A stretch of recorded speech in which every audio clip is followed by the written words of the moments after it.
My name is Tana Elias, and I'm the Digital Services and Marketing Manager for Madison Public Library. And we are on the third floor of the new Central Library in Madison. It's right downtown, just a block away from the Capitol.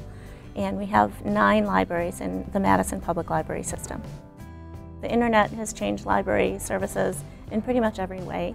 We have online collections, we have online customer service. In looking to revamp this building, we had the question, do you need a public library anymore? Is the library still relevant in this age? And the answer was yes.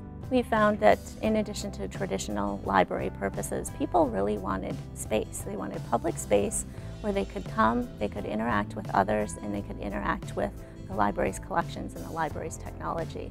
So in our planning for this building, we really emphasized the spaces and how people would interact in those spaces, not losing sight of the role of the collection and the role of the reference librarian and the role of, kind of traditional library services, but also thinking about what the library should be in the 21st century.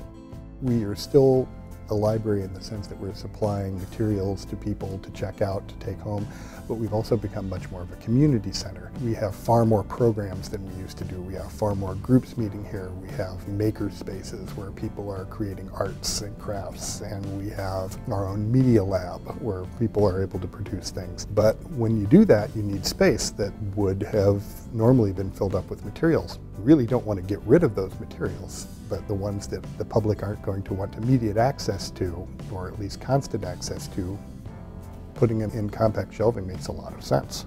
We really wanted to kind of condense the storage, and we also wanted to have more materials available for the public.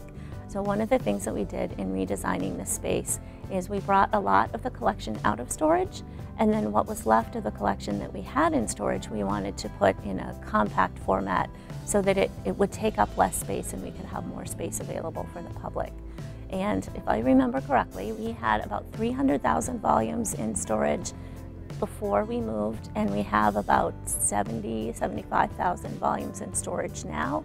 And the amount of storage space dedicated in the old building was about the 10,000 square feet, and in the new building it's about 1,200 square feet. So we've really been able to condense a lot of materials into a much smaller space.